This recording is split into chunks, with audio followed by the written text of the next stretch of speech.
Okay, let's start. Good afternoon, everyone. My name is Ajay Jacob, and I am the Director of Projects at the California Dreams Hub. It's my pleasure to introduce today's speaker, Professor Stephan Haas from the University of Southern California. Professor Haas is a faculty member in the Department of Physics and Astronomy at USC. He received his early academic training in physics at the Technical University Berlin and earned his PhD in physics from the Florida State University, working at the National High Magnetic Field Laboratory on theoretical quantum systems. Before joining USC, Professor Haas was a postdoctoral fellow at the Swiss Federal Institute of Technology, where he continued his research in quantum condensed matter physics. Professor Haas' research focuses on quantum condensed matter systems, including quantum magnetism, superconductivity, quantum information theory, and strongly interacting quantum systems. His group develops and applies advanced numerical techniques, including quantum Monte Carlo renormalization group and exact diagonalization, to understand phase diagrams, ground states, and dynamical properties of complex quantum systems. So, today he will speak on the interplay of interactions and disorder in topological quantum systems. His talk will examine how these perturbations modify topological phases, how surface collective modes can serve as signatures on non-trivial topology, and under what conditions these phases ultimately break down. So it's my pleasure to invite once again Professor Haas. Stefan, the stage is yours. Yeah, thank you very much, and thank you for the invitation, and also for coming and attending. I will mostly rely on AJ to give me feedback, whether my slides can be seen, I can be heard, or whether there are questions. But if you have the opportunity, please also put questions or comments in the chat. In addition, I'll aim to finish within 45 minutes, so there should be plenty of time also to have some back and forth, right? So, okay, so today the topic I'm going to talk about is topological quantum systems. That's an area of research that's been started, I would say, about 20 or so years ago with quantum Hall physics, and it has evolved into, a very lively field. And the aspects I'm going to touch on are what happens if you add interactions in disorder to these systems, because in their most basic form, topology in quantum systems is usually represented by non-interacting Hamiltonians, so systems that are easy to analyze, not just with respect to their symmetries, but also basically easy to calculate properties because interactions aren't there. And but then you can of course ask the question, that's the one we are asking here: what is the effect if you add interactions and disorder, one or both at the same time? And I'll of course tell you in much detail, but so roughly speaking, there is a resilience against interactions and disorder, and this is the reason that people are so interested in topological systems for practical applications, especially quantum computing, quantum engineering, and that resilience, of course, tells you that to first order interactions and disorder don't do much to these systems. So first of all, I'll address that part, which is of course partially true, and this is also, but then also we'll crank them up, right? So eventually interactions and disorder will basically destroy topology, and that's going to be interesting to study and to see what happens beyond that limit. Okay, so I'm listing here a lot of collaborators, and most of them are actually at USC or were at USC, students, postdocs in our group. And but a few also collaborators that have moved on and have their own groups now, especially the first one, Abhinav, who just started a professorship at Bard. Yeah, so the pretty picture at the bottom of, we'll come back to that, but this is basically a hallmark of topological systems, is that they have very prominent surface modes, very strongly localized at the surfaces. So what we're looking at here is basically a square lattice of a topological model, in this case with interactions, and the interactions enable a surface mode that's in this case plasmonic. actually in which occurs at different modulations. You see standing wave plasmons with oscillating negative and positively charged areas. And that's the sort of phenomenology we want to study in more detail. Okay, we're going next slide. Okay, so let me give you a short, I hope intuitive introduction in topological states of matter. So topology, generally speaking, means that there are global properties that are unchanged when we perturb the system. And perturbation in this case is what you intuitively think of as a perturbation. So, for example, you introduce impurities in the system, or you apply a small field to the system. That sort of perturbation will basically keep the basic properties of these states unchanged. And the basic properties are usually, in particular, these surface currents that are present in topological phases. So let's take a look at two particular examples, the ones you probably have heard of, especially the first one, which is just the integer quantum Hall effect. So you take a piece of metal and you apply a magnetic field and perpendicular to it, and if you have electrons in the system, they will start to orbit in circles, cyclotron circles. But the way they orbit and propagate depends on whether they're at the surface or in the bulk of that material. If they're in a bulk of the material, they will just go due to Lorentz force in these circles. And if you apply, I'm not sure where you can see my cursor, but I'm trying to move it. So then they will also move from left to right or from right to left if you apply an electric field gradient in that direction. So that's the bulk physics, but these circles are interrupted, of course, if you are at the surface. So then you can only have semicircles, and that means you will now have uncompleted orbits. Instead, these orbits will actually propagate electrons either from left to right or from right to left. So and that depends on whether you're on the orientation, of course, of your magnetic field, and you will have counter-propagating currents on opposing surfaces, and that is associated with what we call chiral behavior, right? So this is sort of a semi-classical picture of what's happening.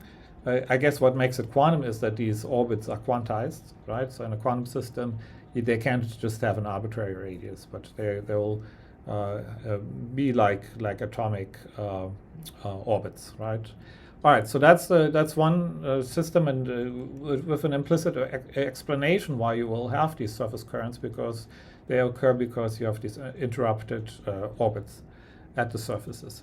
Another very popular model that we study a lot is the SSH model. It's named after the three people who wrote the first paper on this model and actually conceived of it in the context of polyacetylene. Suess, Schrieffer, and Heger, that's SSH, and actually the second of these was one of my advisors during my PhD. That was Bob Schrieffer at Florida State. So this model is also very simple. While the previous example is two-dimensional, this one is one-dimensional, in which case you have basically a lattice that's made out of two kinds of atoms, A and B atoms, which alternate. And also the bondings, the bonding strength between them alternates. So as you go from left to right in that picture, let's say the black leftmost atom is an A atom, and then the white one next to it is a B atom. Then the link with them we label as V, and then the next link between the second and the third atom from the left would be the W, and then these links, they alternate. And when I say links, I'm thinking very precisely, I'll show you of a tight binding model with alternating hoppings, so between A and B and A. All right, so this is a very simple model. It basically is basically a tight binding model just with a modulation imposed on the hopping strengths. And that alone gives rise to topology. So these are two basic models that we like to study. And they're very easy to analyze. I'll show you in a sec. Once you add interactions and disorder, it becomes a little bit more challenging from a technical point of view, and that's why this is not trivial. And but more interestingly, I think also for general interest is that it's not just a technical challenge, but the physics also, resulting physics is, I think, quite fascinating. Okay, so I guess the takeaway from this first slide is just that that one prominent property of all topological states of matter is that there are these surface states.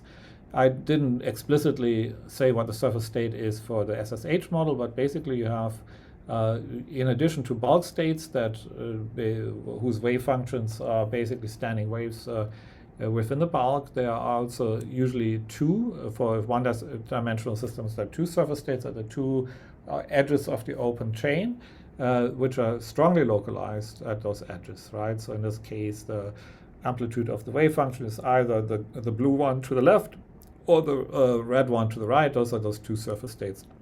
And they're sort of the equivalent of the right moving and left moving orbits for the integer quantum Hall state. It's just the 1D equivalent.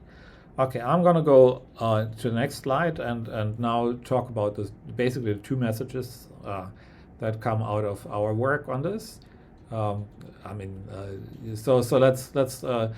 So let's first talk about collective modes. So you really don't have collective modes in non-interacting systems. You do need some sort of interactions, and so every real material, of course, does have interactions, and so you do expect collective modes. And you can ask, how do they reflect the topology of the system? So what we're going to do is we're going to do a calculation, actually several calculations, where we add interactions in one way or the other, for example, using the RPA or superconductivity. So in one case, long-range repulsive, in the other case, short-range attractive interactions. And we just look at the collective phenomena that in topological systems that happen because we add these interactions, right? And so the hope is then, of course, since the non-interacting system without the interactions already shows these surface modes, that the interaction will modify this, but there'll still be surface modes, and in this case, these surface modes can also be measured, like collective modes are usually measured by application of a field, an external field. So that's, I think, all I wanted to say. Maybe the last thing on that first bit is that these systems have implicitly inhomogeneity in them. For example, that SSH model I just mentioned has alternating couplings, and because of that inhomogeneous behavior, the resulting collective modes will also not be homogeneous. So what we're looking at here to the left, the surface mode in a surface mode in a 2D SSH model is a modulated standing wave, a plasmonic wave in this case. Then the second question is, so the first thing was, if you introduce basically interactions in a more or less perturbative manner, then you get the collective modes. If you go beyond perturbation and you introduce rather strong interactions or a rather strong disorder, then what you'll get is an eventual breakdown of topology. And so the way to think about this is simply speaking, these topological systems, they are characterized by a ground state that is separated from a continuum of excited states by a gap. And that gap is called the topological gap, and it can be overcome if you apply interactions, so if you apply random disorder. So if you apply interactions, then of course these states will be renormalized, and eventually that gap can be closed by cranking up the interaction strength, regardless whether it's repulsive or attractive. Or if you introduce impurities, disorder, for example by doping a system, in that case you also break down this energy gap between the ground state and the excited state spectrum. But in this case, you just fill in that gap with localized states. So the way you break that topology is different for these two pathways, but in both cases, it's important that the underlying non-interacting system actually has this topological gap, which you then destroy. Okay, so the reason you have this energy gap and this gives rise to this resilience, at least for perturbative disorder and interactions. And as I mentioned before, that's actually something quite desirable and something that has turned the attention of the community much to topological systems, because they, of course, want to utilize this to build noise resilient quantum systems.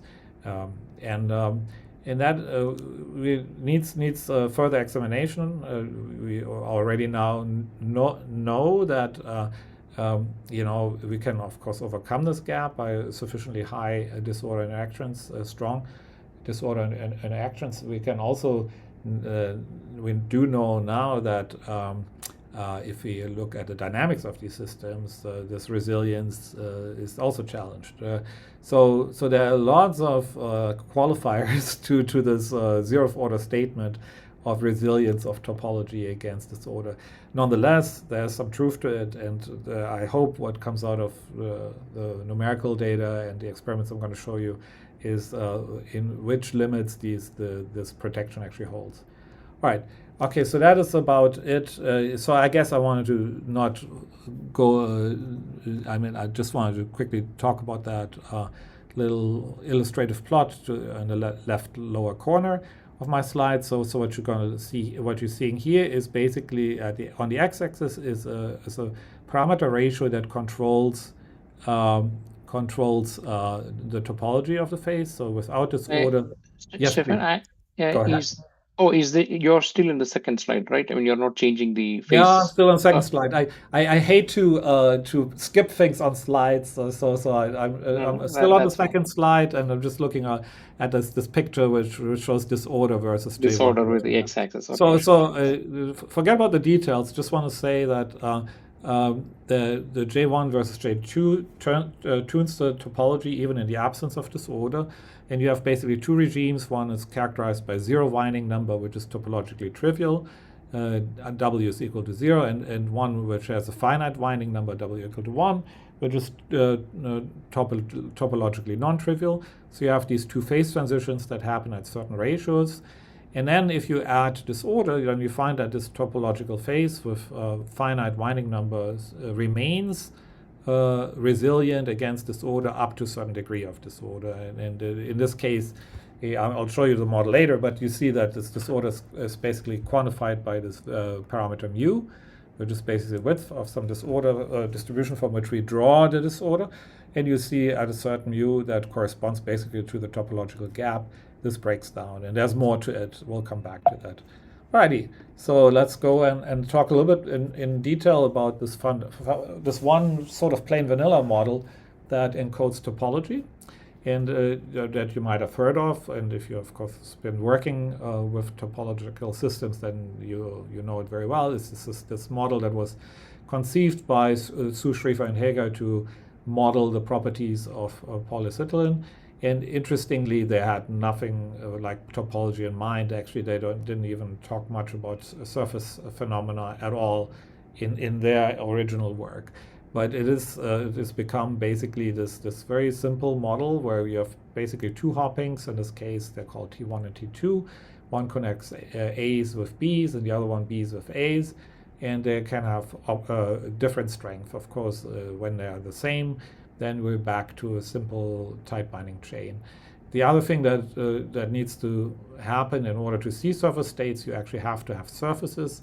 So instead of using periodic boundary conditions, you usually use open boundary conditions. So you have an interface with a vacuum at the leftmost and at the rightmost end of that chain. And as those will be your surfaces at which we can have surface states if this system happens to be in a topological phase. If it's not, then there won't be any.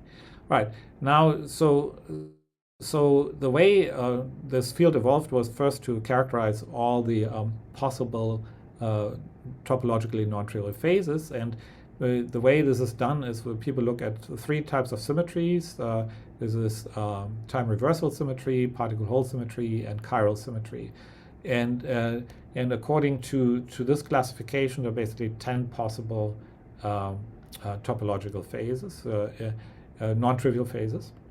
And the one that applies here is basically for the system, this SSH model.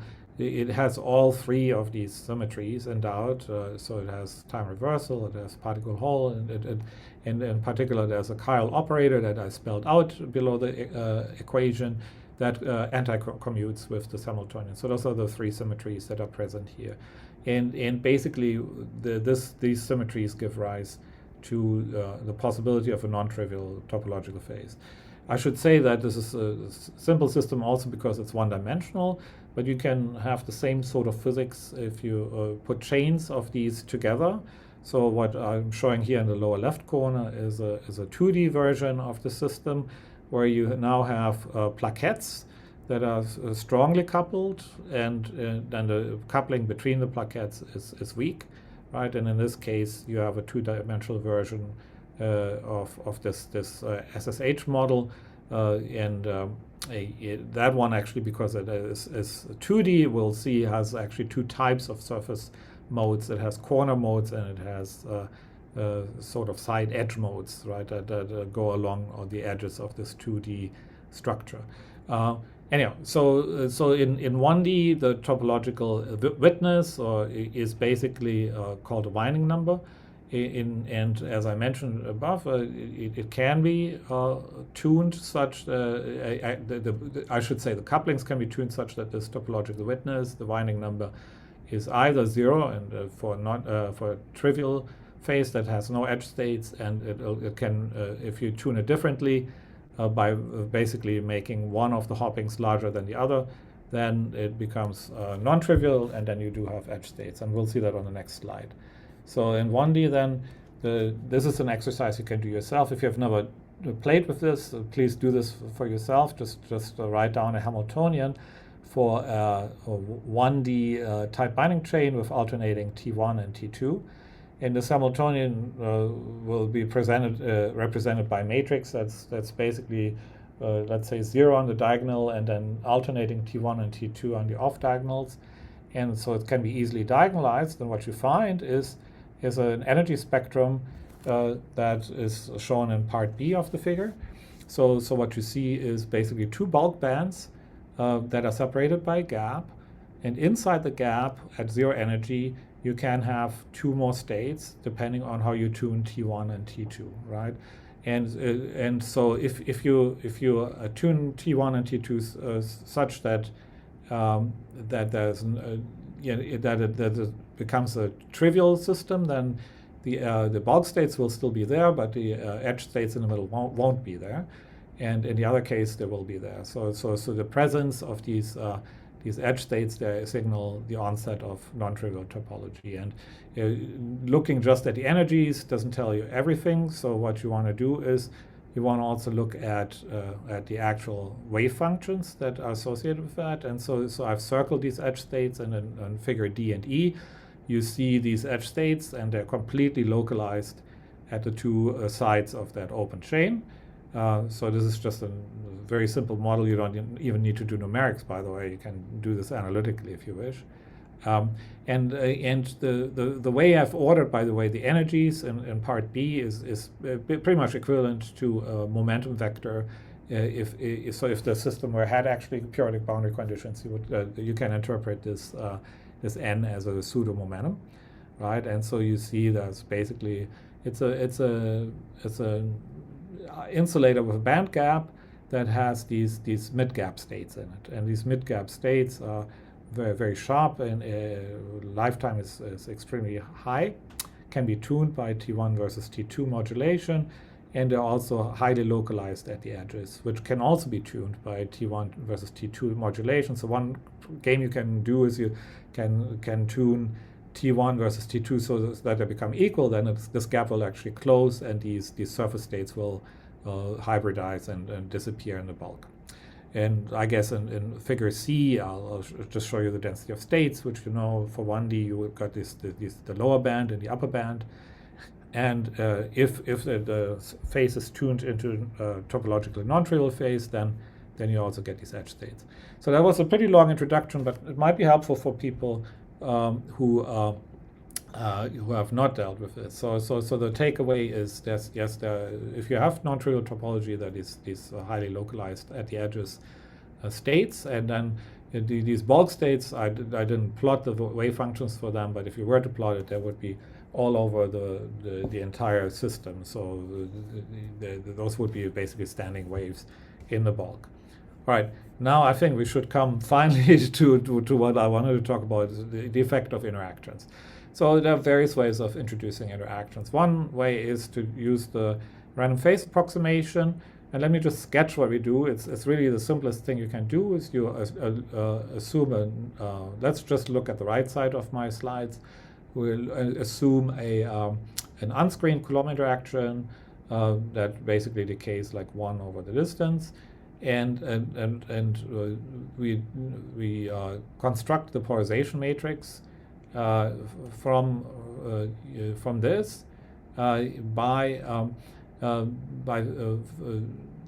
obtaining the eigenvalues and eigenfunctions of the system and constructing this response function.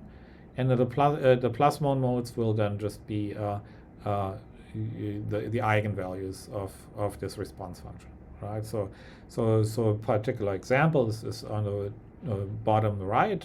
You have a plasmon standing wave, and it looks like in this case like a bulk wave. If it's a one-dimensional system, then this would be a bulk plasmon, and an edge plasmon would only be at the two sides of that, at the two edges of that system, but nothing in the middle. All right, I could talk a little bit more about the technical part, but maybe let's just go forward, and unless there are questions, and just examine what happens if you do this. So if you do this, then you will find to the left now you see the interaction effects. You still find a left in the left corner you find a spectrum of the system. So there's a lower band and an upper band, and they're separated by a gap. So that is still similar to the non-interacting case, but because of the interactions, they're shifted and they don't have the same weight. You see the lower band is shifted with respect to the upper band. They're both not centered around zero energy, but some finite energy. And what you also find is they're also inside the gap between those bands. They are surface states. So you'll find a similar phenomenology we already saw. So what we did here is we just used the SSH chain and we added these Coulomb interactions on the RPA level. Right. So what you find is, first of all, nothing surprising, basically just a generalization of what we had for the non-interacting system to an interacting system. You have a lower band, you have an upper band, and you have edge states in the gap. And they're, in this case, also imaged. You see, for example, from the lower band, we show a bulk plasmon mode, right, which is distributed throughout the bulk of that chain. And in this case, one thing you observe is it's modulating slowly, right? So the red and blue they correspond to the charges of this standing bulk plasmon, and they change slowly. For the upper band, on the other hand, they change very fast. So this is to be expected because those are high energy states. And then you find for the states in the center of the gap, they're highly localized at the edges of that system. So the first order conclusion is we add interactions and we find the same phenomenology. We find surface states which are now interacting surface plasmons, and also bulk states which are interacting. So that is not that's reassuring that you find that.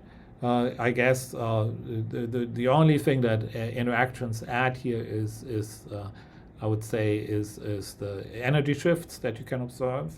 So these things become tunable. If you can tune your energy or your dielectric environment, you can tune where these bands and these isolated modes are.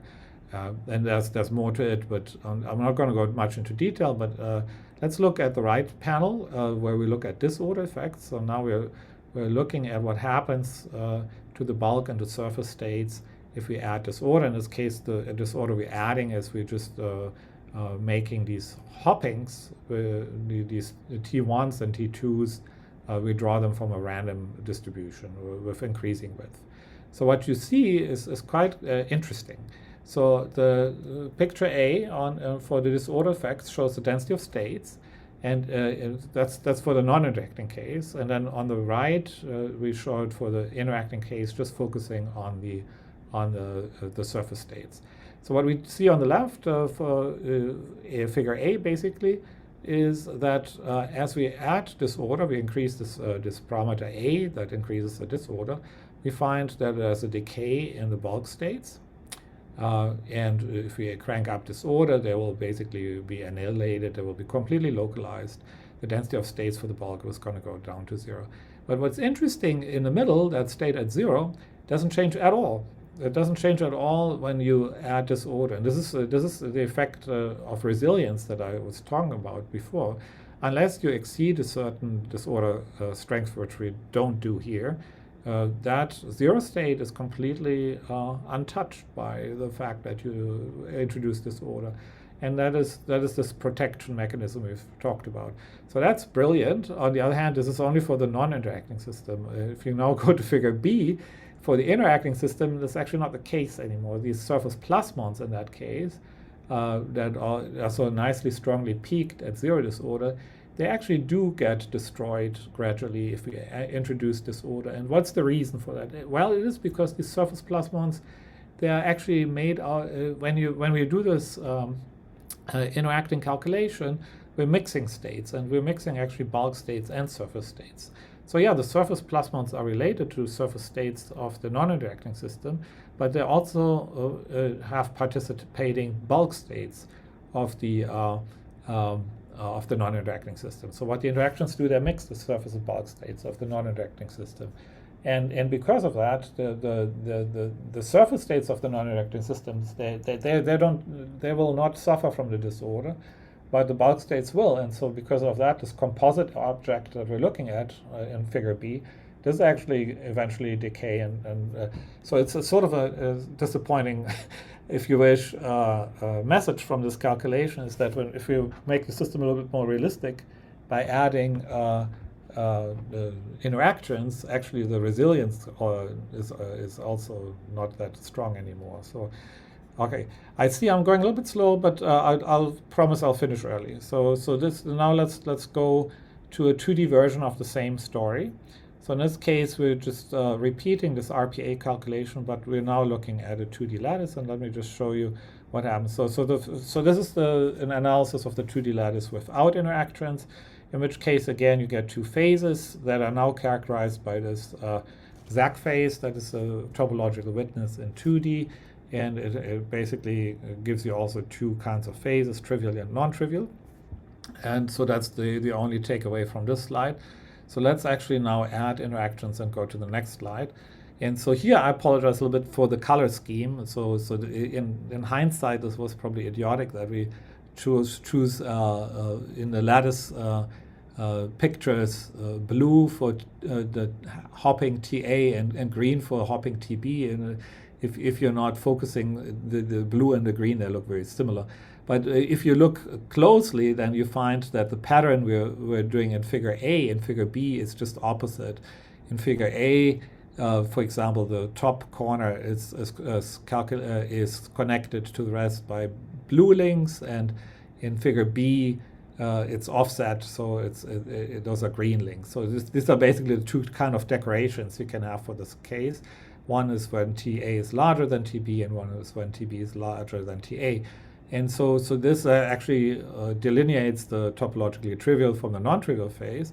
So if you look down at the density of states for these two situations, let's maybe first look at figure D. In this case, we have a topologically trivial phase. And in this case, we have three distinct bands, a bonding band at negative energies, and a symmetric anti-bonding band at positive energies, and then a non-bonding band in the middle. And because it's still, if you know a little bit about tight binding models in 2D, these are the characteristic density of states with a logarithmic singularity in the center of these three bands. So that's what you're seeing for the trivial case. Now, if you go to figure C, for the non-trivial case, we still see these three bulk features, and in addition to that, we see three additional surface features. So the surface features, that happen at energies between the gaps. Within the gap between the lower and the middle band, we label it E, and those are surface states that live at the edges, and another band of surface states at the upper edge at high energies. And then we see actually at zero energy, there are also surface states that exist exactly at zero energy inside that central band, and those are actually corner states. They live at the four corners of this lattice. Right, so this is the non-interacting case, and now if you add interactions, then you find again plasmons, and in this picture you see surface plasmons on the top of picture A, and bulk plasmons on the bottom of picture A. And the bulk, you see there's charge distributed throughout the square, and on the top you see that charge is only at the surfaces. Those are surface states that they only exist in a non-trivial topological phase. And you also see that they're modulated in different ways. So there's a band of these. Some of them have faster modulation, some have slower modulation, and they're actually, if you analyze it a little bit, then if you go around the surface, you can define, if you wish, a K vector just for the surface states, and it can be actually fitted to just a one-dimensional dispersing plasmon band with different velocities, basically. But anyhow, so the takeaway here is, yes, again, you have now collective surface states and collective bulk states. There's also a collective corner state. That's the one in the center, and they don't exist in a trivial phase. They only exist in a non-trivial phase. So the non-trivial phase is the blue lines in this electron loss spectroscopy, and the trivial one are the red ones. So only the trivial ones the trivial ones are only bulk states. All right. Okay. So I've been going a little bit slow, so I'm going to sort of just go through this next part a little bit. If you allow me, I can come back to it, but we can do a similar game by adding negative interactions. So basically studying superconductivity, and in that case we can utilize BCS theory just for again using a 2D or 1D SSH model and adding negative interactions, attractive interactions. And what you'll see is sort of similar to what we saw for the plasmons for repulsive interactions. We see now superconductivity arising both in the bulk and at the surface. So for example here, let's just look at the central result. We have edge superconductivity if we tune the system such that our chemical potential is in one of those edge modes in a non-trivial topological phase. And what I'm plotting here in the color scheme is basically a superconducting order parameter, which for the edge modes is completely localized at those four edges. And then if I tune it into one of those bulk modes, then I only see bulk superconductivity. And if I tune the chemical potential exactly to zero energy, then I excite simultaneously bulk modes and corner modes, right? So that is sort of the takeaway, the zeroth order takeaway from this interacting study, and there's much more. But since I'm sort of running out of time, I'm going to just fast forward. I'm also going to skip my discussion of Fibonacci chain and superconductivity, because the last thing I wanted to actually show you before I open, two things I want to show. I want to show you this phase diagram if we treat interactions and not in such a nonchalant way by making these approximations, but in a more rigorous way by doing full diagonalization study. So let me talk about that, and then I'm going to talk at the end a little bit about quantum dynamics using the IBM quantum computer. So that's the rest of this talk for the next few minutes. So this is a calculation where we take the interactions seriously in the sense that we don't do any perturbative approximation like we do for RPA, or we don't do any let's say mean field approximation like we did for superconductivity. Here we actually do full diagonalization of a system of, let's say, 20 sites. And the system has two parts. The first part is basically the non-interacting part with the prefactor JXY, which is basically just the SSH chain written in spin language. We can transform it, and then it looks like that. But it's nothing other than the SSH chain without interactions. Then we add the interactions. That's the JZ term, and the interactions are now added, and we want to see what they do to our system. And so what we see, I guess, in a central figure, that's basically the phase diagram that comes out of this. So let's set JZ equal to 0, and then we do see two regimes. One is called Haldane dimer, and the other one is called dimer valence bond. And basically the left regime allows surface states, and the right regime doesn't. So if you wish, the left one has winding number 1 is topologically non-trivial, and the right one, where delta is larger than 0, is topologically trivial. So that's what happens without interactions. Now we can add interactions to make JZ either repulsive, that means positive, or attractive, that means negative. Let's first look at the repulsive case. So what we find is that these topologically trivial and non-trivial regimes persist for finite JZ, up to certain JZ when you can get some sort of phase transition into a classical regime, which we call classical antiferromagnetism, right? So and that's intuitive. If you make the system so large, with a JZ so large that interaction term dominates, then you actually get basically an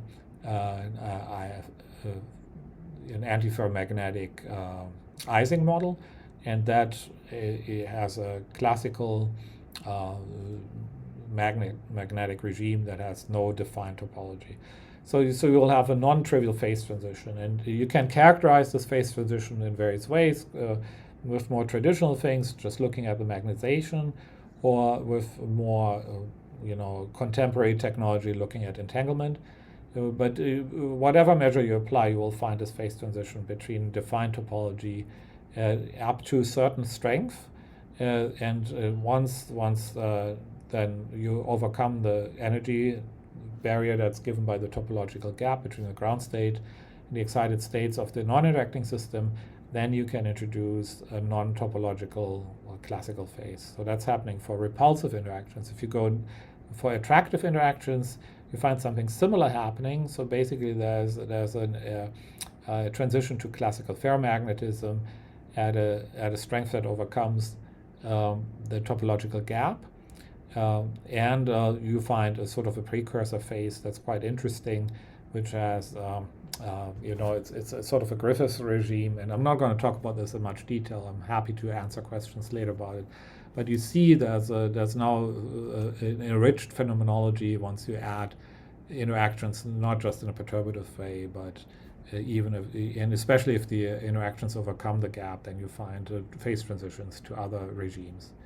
All right, so then I'm going to skip this too. This is about disorder, and although this is very dear to me, the one thing I like about this plot is that they're basically reentrance phenomena, where if you look closely to that phase diagram on the left, figure B, which is on the left, you find that you can actually overcome. You can, if you choose your parameters very precisely close to the topological phase transition at zero disorder, then you can actually, if you add disorder, you can enter and exit a topological regime by adding disorder. And this is a sort of a curious effect that has to do with also called geometric versus algebraic average that you get in disordered systems. So I'm happy to come back to that, but I want to finish up with talking about calculations on the IBM quantum computer that we published recently with a bunch of undergrads who worked with us. And so this is basically putting an SSH chain onto a quantum computer where we choose parameters 2 and 4. So we're tuning it such that it is in a topologically non-trivial phase. And what we want to see is how do the edge spins or the edge qubits propagate differently from the bulk ones. And what you do see in this picture of the magnetization of qubit 1, 2, 3, 4, and 5, those are these 5 panels, we find that qubit 1 and qubit 5, those are the corner qubits in this very small system. And you see that their evolution uh, after after quench is very different from that of the bulk qubits, the qubit 2, 3, and 4. And what is different is that the ringing you see in qubit 1 and qubit 5 persists. So this is again this topological protection you find, is that you have these surface modes, and they're basically undamped, even although this system is in realistic conditions. So it's not just a closed system, but it's an open quantum system that does have some damping intrinsically, but the system is resilient against that damping because of topological projection. So these qubits 1 and 5, they keep ringing. And if you look at the Fourier transform of this, that's the panel to the right, the power spectrum, then you find these very distinct surface modes that we are pointing out with arrows here, and they are absent in the bulk. So that's pretty cool. So you can make even a mini system. Nowadays, of course, we have much larger realizations, 20, 30 qubits. But even for this very small system, you can already see surface versus bulk mode dynamics in the system. So that's it. Let me just quickly summarize those things I've talked about in length, and then those which I've unfortunately only touched on in a cursory manner. So we see that okay, so in interacting systems, we find actually that a lot of the properties are inherited from the non-interacting case. And so many of these interaction effects is just basically what we call density of states effects. So they already exist as precursors in non-interacting physics, and the interactions, they just inherit these. And in particular, we find collective surface states that are basically similar to the surface states that we find in non-interacting systems, but obviously there are some differences you might have seen that are tunable, and also that they're not as stable against disorder as the non-interacting parents are. We did some mean field calculations, and we find some features that are universal and some that are not universal. And for example, that the waves that are created at the edges, at the corners of these systems, they have unique spatial dependence. And then I've touched on beyond mean field effects, in which case we can break topology. I haven't talked about cascade breakdown because that's a bit too special, and in the interest of time I've sort of skipped over that. But the last plot I showed you was actually on a real quantum computer, and we saw these robust surface modes that persist even in a distributive environment. So with that, I want to thank you. I'm going to stop sharing, and I'm very happy also to answer questions from the audience. Thank you so much, Stephan. It's a great presentation. Yeah. I will now ask questions from the audience. Any questions for Stephan?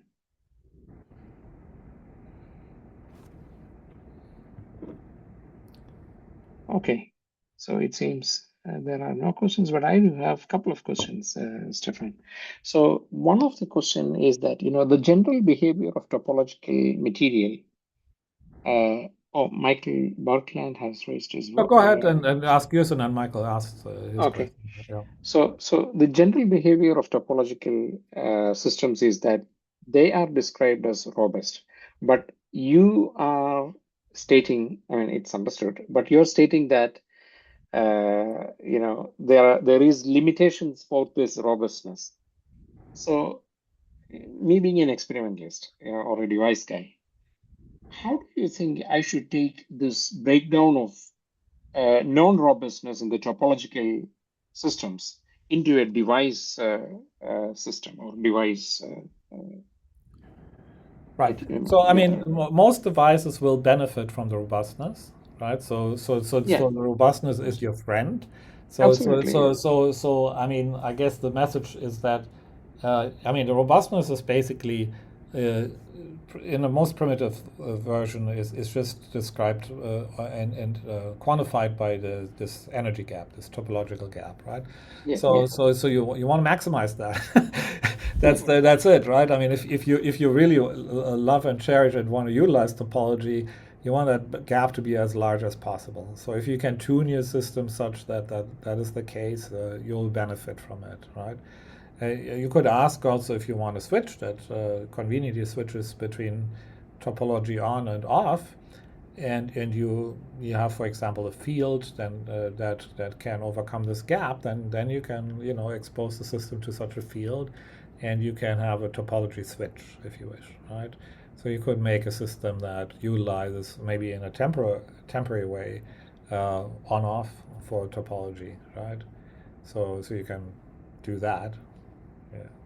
So what you're saying is that, okay, this non-robustness can be modulated to create robustness or create large valley band gaps in the systems for playing with the devices That's or right. for, So oh, okay, you can play with it in that sense, right? I mean, yeah, I guess the thing is these were all model calculations, and so the relevant question is which parameters are actually realistically tunable. Of course, in theory land you can do whatever you like, right? yeah, But correct. I mean, let's say one way to tune Coulomb interaction, which usually you don't think of as very tunable, is, well, if you can tune your dielectric environment, you can screen it more or less, and that will allow you to switch it on and off, right? So that's one possibility, right? Yeah. Okay, Okay, Michael, you're on. Michael, Uh, yes, Hello, can you hear me? Yes, I can. yes, Okay, yes. thank you, AJ. Um, Professor Haas, great talk. Lot, lot to chew on. My question is not in the quantum computing area, but in the uh, microelectronics packaging area. There's a lot of work going on to find materials, compounds that can be used for nanowires for high density interconnects and that have topological properties.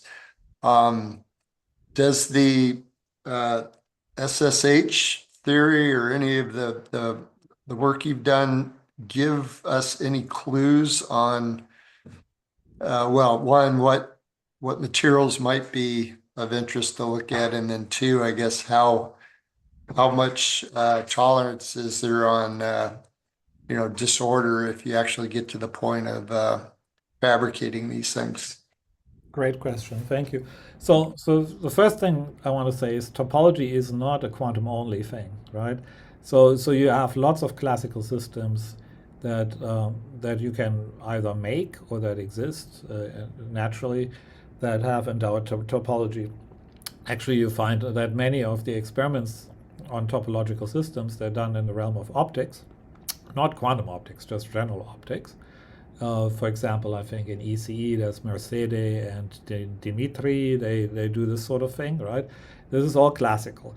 That's actually good news because you can utilize topological protection not just for quantum systems. It's just that we're all harping on quantum because we want quantum device, we want quantum computers, yada yada, and because of that, we're studying the quantum version of it. But topological protection and even edge effects, they exist in classical systems as well. It's basically wave mechanics on that level, right? So that's good. So if you do electronics, even classical electronics, you can make metamaterials, tunable stuff, for example, layered growth materials that will exhibit topology. It takes some effort, but you can do an SSH version of a wire, if you wish, just by alternating growth, layered growth. Um, Now, did you have something in mind in terms of a functionality that might be of interest to you in terms of electronics that might benefit from topology? Yeah, so the the resistance resistivity or classical copper, for instance, um, goes up dramatically when you get below 10 nanometer scale. And so there's a work going on at trying to find out if there are topological compounds One of them is niobium arsenic that looks promising, but that has lower resistivity than copper or ruthenium at those small length scales. So if you can find a material that you can make a nanowire for high density interconnects, say from a chip to chip for 3D HI or really, yeah, stacking devices on top of each other, then that really opens up a huge capability for microelectronics. Does that make sense? It makes a lot of sense. So I think the physics that sort of increases the resistance for these ultra small length scales is basically mesoscopic stuff where the mean free path becomes comparable to Yeah, scattering, right? So that's yeah, and so we want to overcome or trick this or tease against that, right? So so the topological materials, they're usually if you wish, two component things, right? I mean, so what you could do is you take a material and uh, grow layers alternately with or without some alloy substitution, right? So I don't know, what do you do? Gold and or what you said, copper. You mix copper with something and then you don't mix it, and then you mix it again, and you have these 10 nanometer or something segments, right? So one can play with that and see whether that's helpful. Um, since yeah, I mean, so what's gonna be limiting then is the, as you said, is the length of these segments, right? Where the lifetime is rather gets lowered at this, and so the question is whether you could utilize some sort of topology to reduce that, right? Uh, yeah. yeah, I mean, I don't know. I mean, it sounds interesting. I haven't thought this through, but I mean, one could see whether one can trade. Yeah, maybe there's a trade-off. Yeah. It's not clear to me, right? Yeah. Well, thank you for the Thank answer. you. Thank I you, had a Jeff. Yeah. lot of questions, and that was probably Yeah. the most intelligent one I could come Oh, up this is with. so cool. Yeah. Thank you. I I wish I appreciate could give you a clear answer, but I think one needs to try this out. One it. can No, model this, Wha- but it's yeah, not a problem. Yeah. yeah, thank you. One quick follow-up question from Yeah. Michael's.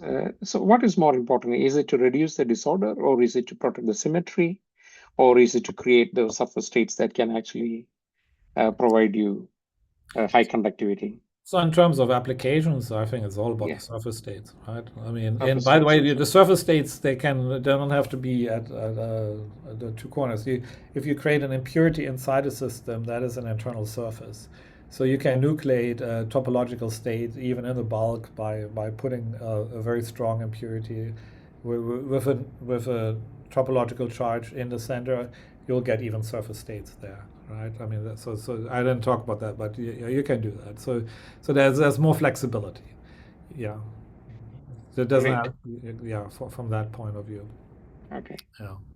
Thank you so much, Stephan. It was a great talk, and thank you for all the answers.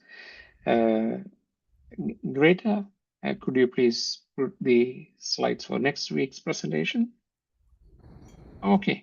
So next week we will have the talk from Tower Semiconductors. Next slide.